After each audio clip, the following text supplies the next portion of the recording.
Dosť veľa ľudí nevie si ani predstaviť, čo vlastne ten dizajn je a kto sú tí dizajnéri a prečo je ten dizajn taký drahý, napríklad otázky bežné u mňa v obchode, tak som sa rozhodla, že ho trošku priblížim a raz mesačne, je to vlastne koncept, že vždy bude raz mesačne odprezentovaní, budú teda dvaja dizajnéri, tentokrát to bude modná návrhárka Šperkár. Toto sú šaty, ktoré vyšívalo asi najviac ľudí a vyšívali ich mesiac. A kto si takéto šaty kúpil napríklad? Nikto. To sú drahé. Sú drahé preto, lebo ich najviac ľudí vyšívalo asi mesiac? Áno, aj. Môžeme sa tu pýtať na ceny? Akože môžeme robiť takýto product placement? Môžeme. Chceš o tom hovoriť, aby sme mali zhruba predstavu, že koľko môžu takéto šaty stáť? Môžeme o tom hovoriť. Hovor. 4 000 eur. Dôležité je preto, aby sme mali krajšie dni, napríklad, a mali by ho kupovať aj z hľadiska toho, že chceme žiť kvalitnejšie, chceme mať zaujímavé a kvalitné veci okolo seba.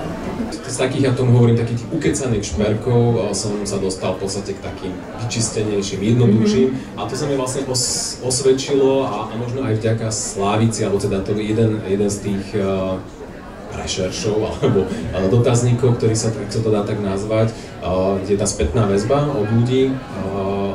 Som v podstate zistil, že ľudia majú radšej čitateľné veci. Čiže niečo, čomu rozumejú. Presne Slávik, to je také, že každý, jej vtáčiky, to je pekné, to sa mi páči. Takto vás vníma tvorca. Vtáčiky, to je pekné. A ja ďakujem Ivici, Slavinkovi, že vymyslela takýto veľmi pekný projekt.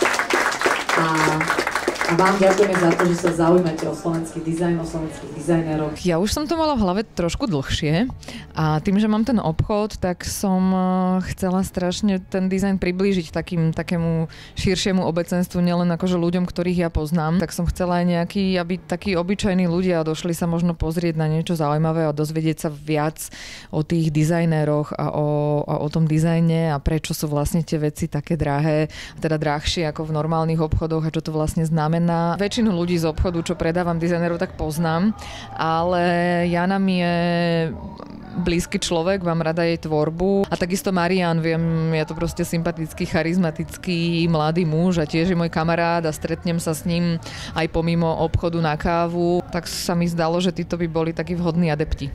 Zavolala ma Ivica Slaviková, ktorá tu má obchod priamo v KC Dunaj. A to je to pravda, robila som pre Miss Universe, navrhovala som pre nich aj národné kostýmy, ktoré ste mali možnosť tuto na Slavičaj vidieť.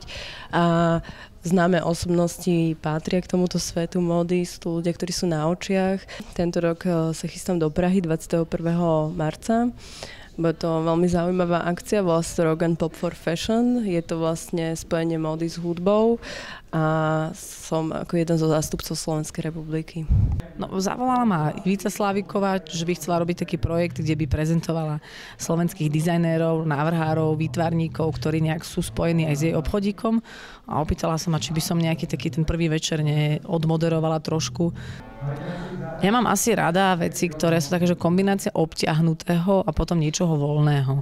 Čiže mám veľmi rada tiež legíny a k tomu nejaké obťahnuté šaty a možno cez to niečo tak prehodiť ešte. A sem som sa dostal tak, že Ivica ešte ako návštevníčka, ak sa tak nazvať, alebo zákazníčka Galérie Nue si kupovala moje šperky. Veľmi rada ich nosím, má k nim vzťah a mala by ich rada aj v obchode a vlastne ďalej ich aj ona predávala.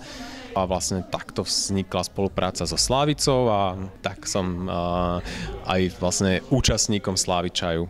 Už niekoľko rokov vlastne pracujem pre modný maloobchod, alebo teda fashion retail na rôznych pozíciách a cez toto nejako logicky som sa potom dopracoval až k nákupným maniačkam.